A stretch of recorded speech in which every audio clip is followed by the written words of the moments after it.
자으로 인사하실까요? 반갑습니다. 잘 오셨습니다.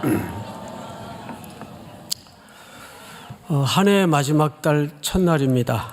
또 한 주의 시작이죠. 주 안에서 형통하고 복된 마지막 한 달이 될 수 있기를 축복합니다. 이제 내일부터 특세가 시작이 됩니다. 제 53차 특세인데요. 이번 주제는 한번 따라서 할까요? 일어나, 걸으라. 다시 한번 일어나, 걸으라. 이제 새로운 70년을 앞둔 우리 삼일교회가 이번 겨울 특세를 통해서 다시 한번 일어나 걷는 시대 앞의 메시지, 또 본인을 향한 음성, 그리고 공동체를 향한 하나님의 뜻 앞에 천착하는 한 달이 될 수 있기를 축복합니다. 너무 유명한 사건이기 때문에 오늘 이 본문이 의미하는 바에 제한된 시각에 가두어질 수가 있습니다. 워낙 많이 들었었고 이게 뭔지를 그런 나름 또 익숙하다는 생각 때문에 그 익숙함의 의미를 오히려 가둘 수가 있어요. 그래서 오늘은 처음 듣는 마음으로, 처음 듣는 표정으로, 저도 이 설교를 수차례 했겠지만 처음 하나님의 말씀을 통해 전달한다는 마음으로 하나님의 새로운 은혜와 만남의 시간이 되기를 축복합니다. 자, 1절을 한번 볼까요? 1절. 두 가지 배경이 소개되죠. 제9시 기도 시간, 시간적 배경입니다. 이 의미에 대해서는 잠시 후에 말씀을 좀 나누겠습니다. 첫째는 시간적 배경이 소개돼요. 그리고 두 번째는 베드로와 요한이 어디에 올라가죠? 성전에 올라갈새, 미완료 동사로 쓰여져 있습니다. 그러니까 단회적으로 올라간다는 그런 말이 아니고 지속적으로 반복해서 올라가는 어떤 전통 또는 관습을 얘기합니다. 성전에 올라간다. 우리 성도님들 설교 시간을 통해서 많이 들어왔겠지만 성전을 향하여 가는 길은 항상 북쪽에서 가든 남쪽에서 가든 서쪽에서 가든 동쪽에서 가든 올라간다는 표현을 씁니다. 그 지형의 위치와 상관없이. 자, 그런데 두 가지 배경이 여기 정확하게 소개되고 있어요.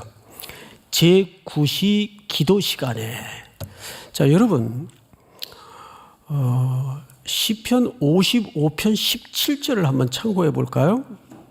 저녁과 아침과 정오에 내가 근심하여 탄식하리니 여호와께서 내 소리를 들으시리로다. 자, 여기 세 타임의 시제가 나옵니다. 저녁, 아침, 정오입니다. 유대인들은 하루에 세 차례 정해진 기도의 시간이 있고 그 시간에 관습적으로 전통적으로 성전을 향해 올라갑니다. 자, 그런데 여기서 잘 보시면 그러면 제9시는 어디에 해당하는가? 오후 3시입니다. 오후 3시. 오후 3시가 유대 시간표로 제9시입니다. 그러면 저녁, 아침, 정오 중에 어디에 해당되는 시간일까요? 수근수근하지 마시고. 저녁이죠? 예, 저녁입니다. 뭐 주저하지 마세요. 그러면 대낮이겠습니까? 아침이겠습니까? 오후 3시니까 저녁이죠. 근데 여러분 아시는 것처럼 유대인들은 하루의 시작이 아침부터가 아니죠. 아침에 끝이 납니다. 그리고 하루의 시작은 저녁의 시작이 돼요. 저녁. 그러니까 오후 3시는 이제 하루의 시작을 막 출발하는 시제로 보면 정확합니다. 자, 그 제9시 기도 시간에 이것이 전통적인 유대인들의 기도 시간입니다. 자, 이거는 전통과 관습을 넘는 어떤 의미를 이제 곧 이야기하려고 합니다. 그 시간에 베드로와 요한이 성전에 올라갔다. 자, 이 베드로와 요한은 뭐 말하자면 사도들의 대표적 인물들이에요. 그런데 이 베드로와 요한, 즉 사도들이 성전에 올라간 성경 속의 위치가 3장이에요. 근데 앞에 어떤 일이 있었죠? 여러분 앞에 보시면 46절, 2장 46절 우리 한번 같이 읽읍시다. 시작. 날마다 마음을 같이하여 성전에 모이기를 힘쓰고 집에서 떡을 떼며 기쁨과 순전한 마음으로 음식을 먹고. 네, 1장, 2장을 보시면 어떤 일이 있었습니까? 마가의 다락방에 120여 명 정도의 성도들이 모여 있는데 그 공동체에 강력한 성령이 임재하십니다. 공동체 안에 임재하세요. 이것이 이 땅에 탄생된 첫 교회의 그림이에요. 그렇죠? 그런데 그들이 새로운 교회가 탄생을 했는데도 오늘 사도들은 지금 어디를 향해 올라가고 있죠? 성전을 향해 올라가고 있어요. 새로운 교회로 따로 모이질 않고 이때까지만 해도 성전을 향해 올라가고 있어요. 그러면 성전이라는 것은 적어도 유대인들에게 어떤 위치입니까? 삶의 중심이에요. 이 성전은 사실상 유대인들의 일상의 전부라고 말해도 틀리지 않고 절대 과언이 아닙니다. 그리고 여기에는 구약에서부터 이들이 붙들고 있던 어떤 종교적인 관습과 전통이 가장 녹아있는 현장이 기도 시간이고 성전입니다. 그런데 사도들이 왜 글로 올라갈까요? 이것은 선교적 의미가 있어요. 그 당시 종교의 본산인 성전과 그 종교의 가장 압축된 행위가 예배와 기도 시간인데 또 예배 안에 기도 순서가 당연히 드려지겠죠. 근데 그 현장으로 지금 사도들이 올라가고 있습니다. 들어가고 있습니다.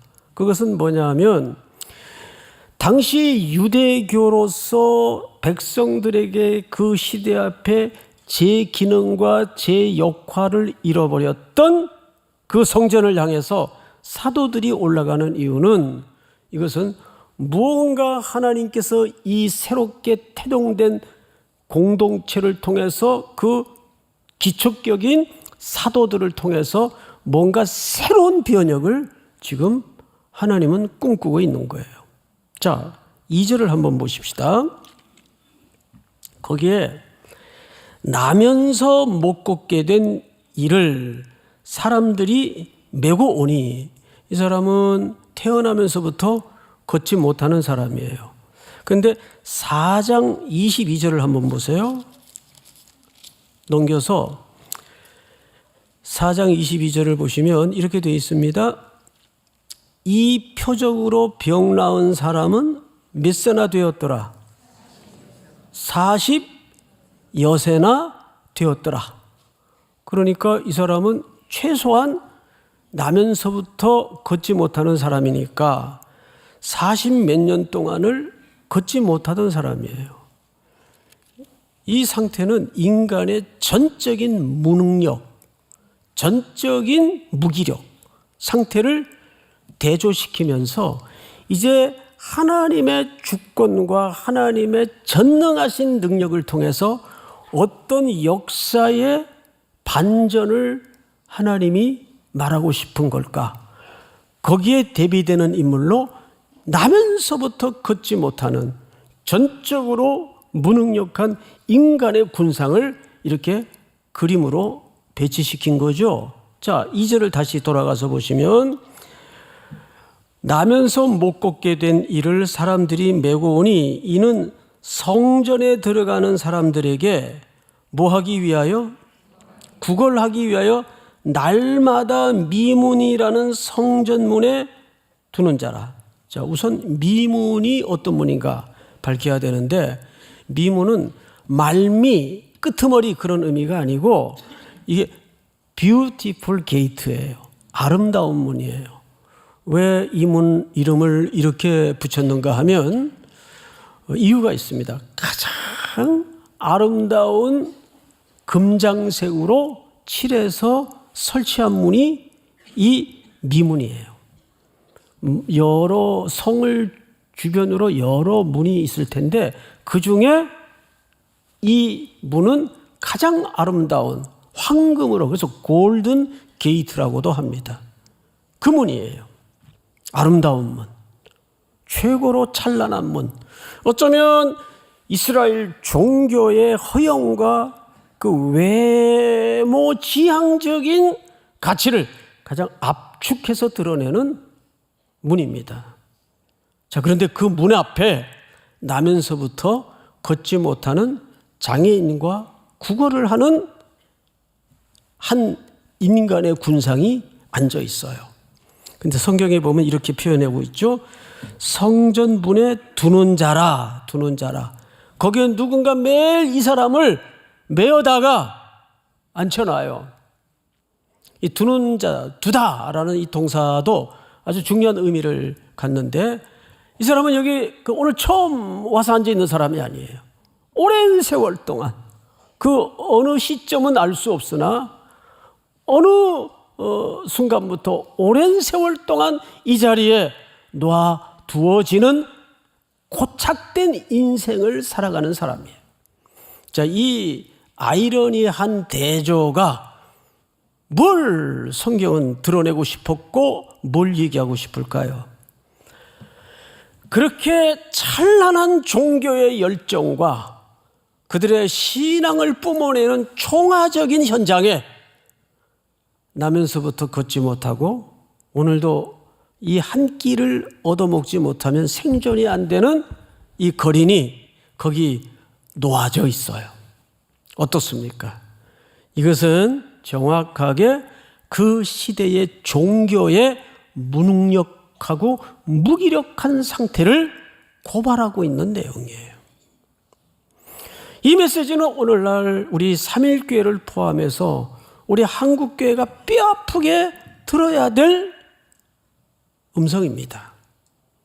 이렇게 거리마다 붉은 십자가의 네온사인은 화려하지만 그 안에서 벌어지는 일은 너무너무 우리의 마음을 아프게 하는 일들로 가득하고 세상 앞에 빌런이 돼 있고 조롱거리가 돼 있는 이런 시대 앞에 과연 교회는 뭘 얘기해야 될까?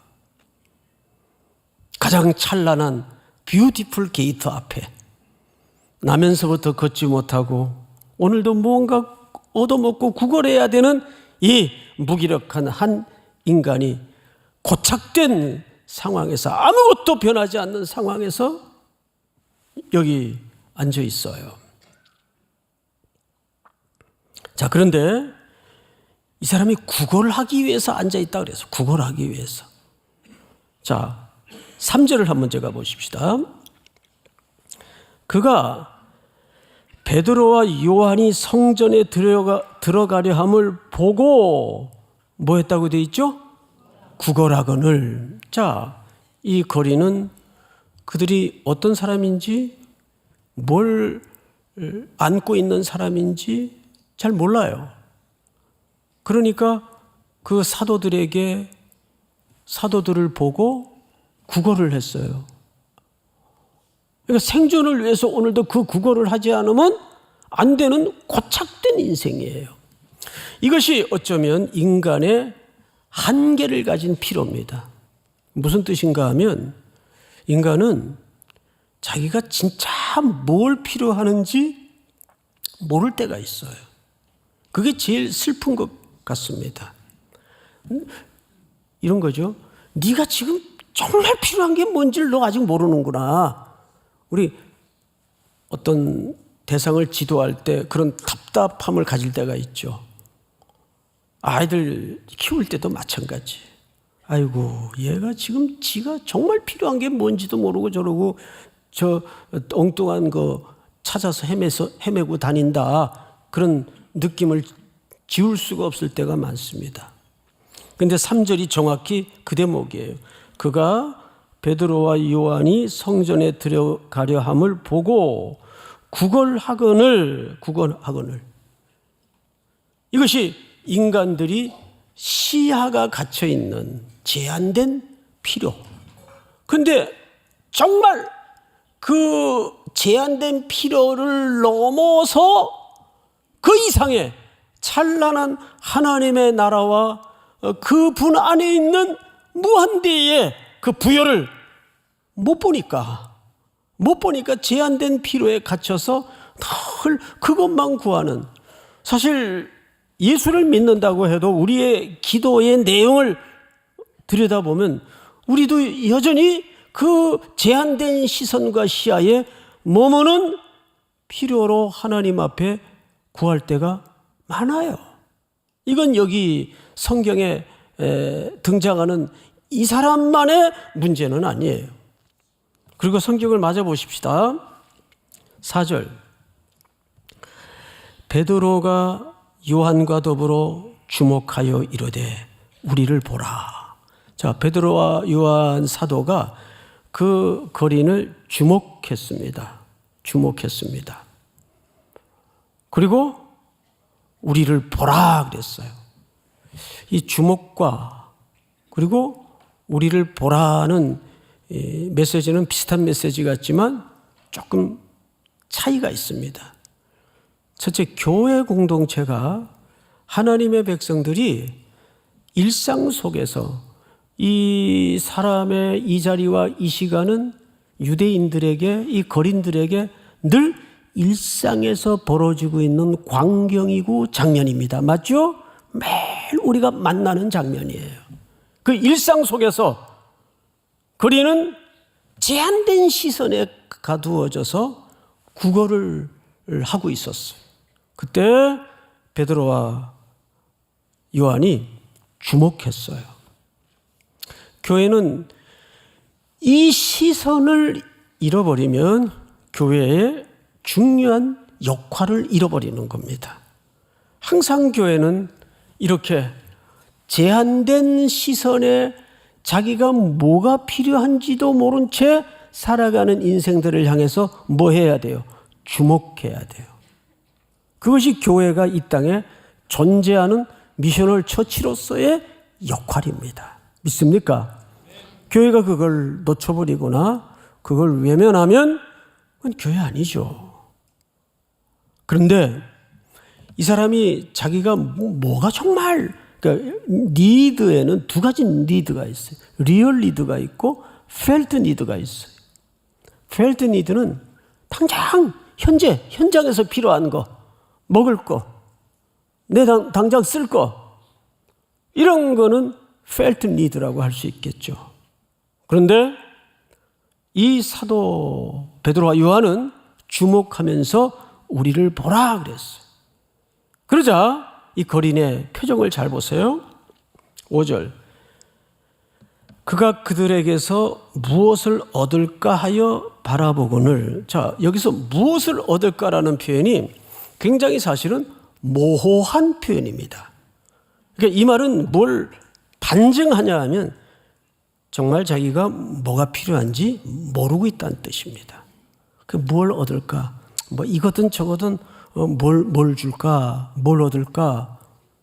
그러니까 아주 모호한 표현을 성경 기자가 썼어요. 우리도 마찬가지겠죠. 내가 정말 뭘 필요하는지 몰라요. 답답하기 이를 데가 없죠. 그래서 당장 급한 대로 오늘 함께 해결하면 그걸로 끝나버리는. 그러나 사도들은 오늘 53차 특세 주제에 해당하는 엄청난 이야기를 여기서 쏟아냅니다. 6절인데 한번 볼까요? 베드로가 이르되 은과 금은 내게 없거니와. 자, 여러분 앞을 잠깐 보십시다.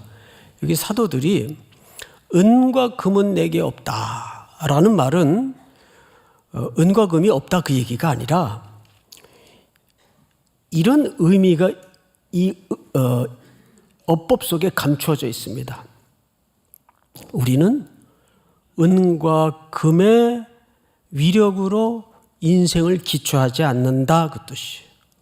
예수 그리스도를 만난 이후서부터 우리는 이 은과 금의 위력으로 인생을 기초하지 않는다.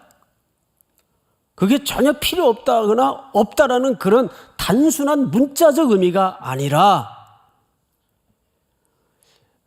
사람이 평안할 때는 저 사람이 사는 기초가 뭘까 눈치를 채기가 어려워요. 그런데 어느 날 욥처럼 인간에게는 세 가지 울타리가 있죠. 소유의 울타리, 건강의 울타리, 마지막에 영혼의 울타리입니다. 욥은 소유의 울타리도 다 날아가고 두 번째는 건강의 울타리도 다 무너졌을 때 그럼에도 욥은 무너지지 않았어요. 그러니까 그 사람이 사는 삶의 기초가 뭐냐는 그냥 평상시는 피차가 눈치 못 챕니다. 목회를 이제 마무리할 즈음 와 보니까 참 많은 성도들의 그 고단한 삶과 아무래도 마주치게 되는데 제가 잊을 수 없는 분 중에 하나가 정말 잘 살았어요. 요즘에 이렇게 기사 두고 사는 분들이 많지 않죠. 개인 기사를 두고 사는 분들이. 그 정도로 잘 살았던 분이고 사회적으로도 아주 자존감이 굉장히 높은 분들이었습니다. 그런데 딱 3개월 만에 어떤 행정적인 절차상 큰 실수로 그냥 졸지에 반지하로 내려가는 걸 봤어요. 그 신방을 갔기 때문에 제가 알죠. 반지하로 내려가는 걸 봤어요. 그래서 온 사람들은 걱정을 했죠. 아유, 저 자존심 높은 분들이 이제 큰일 났다, 큰일 났다. 어떻게 사나. 남 부끄럽기도 할 게고. 그런데 여느 주일과 똑같이 아내 되시는 분은 문 밖에서 주보 들고 환한 얼굴로 할렐루야 어서 오세요. 들어오는 성도들이 더 놀래고 어리둥절했죠. 그 남편 되시는 분도 여전히 찬양대에서 해같이 밝은 얼굴로 찬양을 연습하고 전혀 달라진 게 없었어요. 그때 알았어요. 아, 이분들이 지금까지 신앙생활을 겸손하게 잘 섬겼던 것은 지니고 있었고 누리게 해서가 아니구나. 저 안에 그동안 우리가 미처 발견하지 못했던 예수, 그분 때문이었구나. 그때 알게 된 거예요. 제가 어느 교회라고 얘기는 할 수는 없지만 아주 오랜 동안 지금도 힘겹게 양쪽에 갈라져서 싸움을 하고 전쟁과 방불한 다툼을 하는 교회가 있어요. 한 번은 아주 오래전 일이죠. 그 교회에서 집회를 좀 해달라 그래서 시간을 내서 집회를 하고 돌아왔는데 거기 중직장분이 이제 인사 겸 찾아왔습니다. 그래서 궁금해서 교인준 요즘 어떠세요? 그랬더니 빙그레 웃으면서 목사님, 우리 교회는 돈 떨어져야 싸움 끝납니다. 그래요. 돈 떨어져야 싸움 끝납니다. 교회가 재정이 괜찮아요. 항상 남아 돌아갔죠. 그거 다 싸움하는데 변호사비에 변호사들만 호황을 누렸죠. 그 말을 잊을 수가 없어요. 우리 교회는 돈 떨어져야 싸움 끝납니다. 그런데 그런 유사한 케이스가 참 많아요. 재산 때문에 싸움 안 끝내는 예수 그리스도의 이름이 참 부끄러운 그런 교회가 많죠. 사도들이 여기서 내게 은과 금은 없거니와 라는 말은 은금이 없다는 그런 의미보다는 우리는 이것으로 인생을 기초하지 않습니다. 그 뜻이에요. 이것이 오늘 우리들에게 묻는 화두일 수가 있습니다. 그리고 사도들은 이어서 이런 얘기를 하죠. 성경을 잘 보세요. 6절 베드로가 이르되 은과 금은 내게 없거니와 내게 있는 이것을 네게 주노니 나사렛 예수 그리스도의 이름으로 일어나 걸으라. 할렐루야. 자,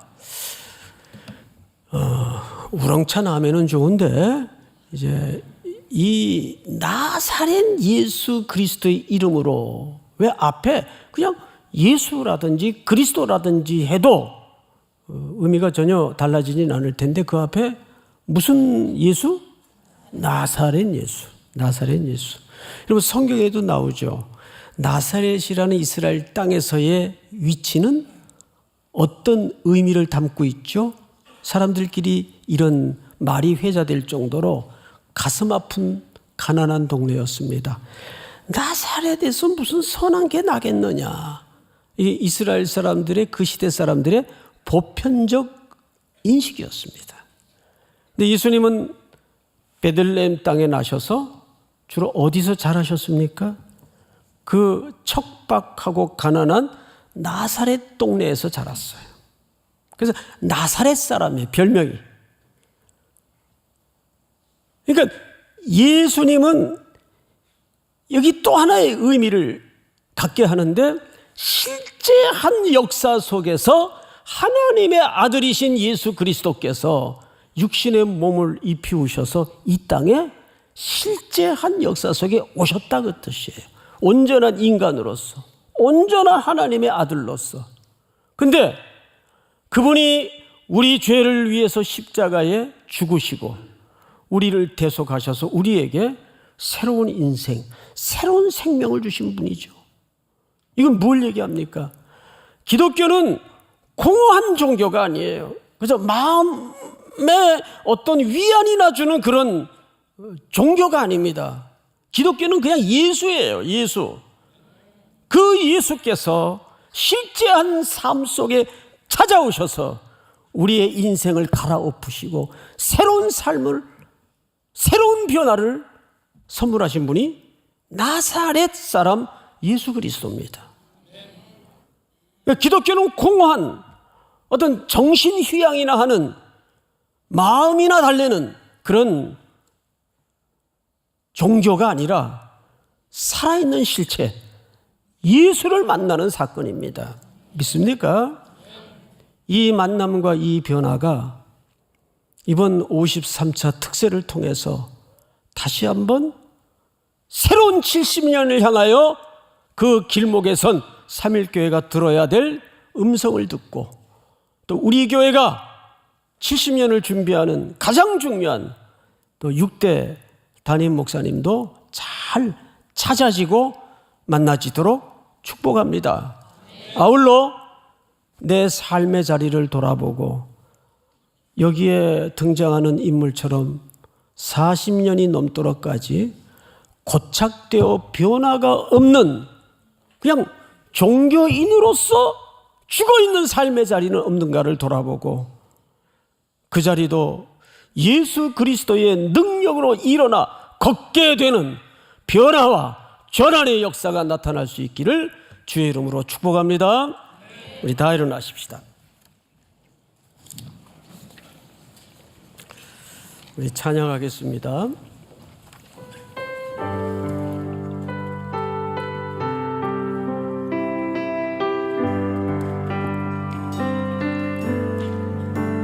예수의 이름으로 나는 일어서리라. 나는 일어서리라.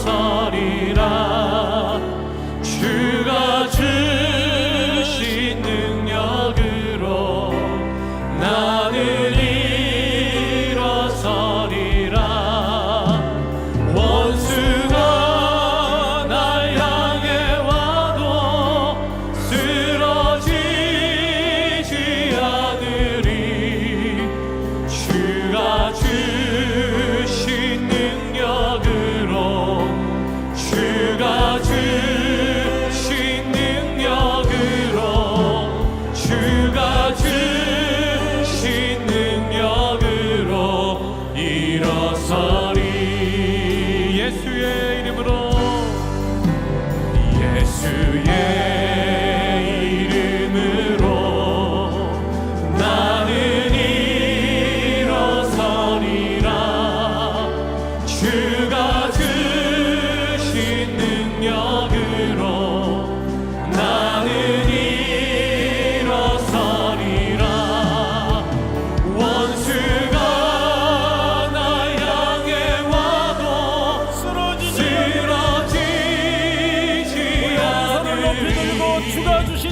주가 주신 능력으로 주가 주신 능력으로 주가 주신 능력으로 일어서리. 우리 한번 서진 채로 통성으로 기도합니다. 내일부터 시작되는 53차 특별 새벽 기도회를 통해서 먼저 내 삶의 자리가 일어나 걷는 새로운 전환점이 될 수 있도록 함께하여 주시옵소서. 말씀을 증거하실 세 분의 강사님을 위해서 기도하십시다. 이 세 분을 통해서 우리 심령 속에 하나님의 놀라운 능력이 임할 수 있도록 도와주시고 우리에게 순종할 수 있는 결단이 일어날 수 있도록 함께하여 주시옵소서. 우리 한국교회 은과 금의 위력이 소멸되게 하시고 나사렛 예수의 이름으로 다시 한번 일어나 걸을 수 있는 우리 대한민국 모든 교회 공동체가 될 수 있도록 함께하여 주시옵소서. 우리 한번 주여 부른 다음에 기도합니다. 주여.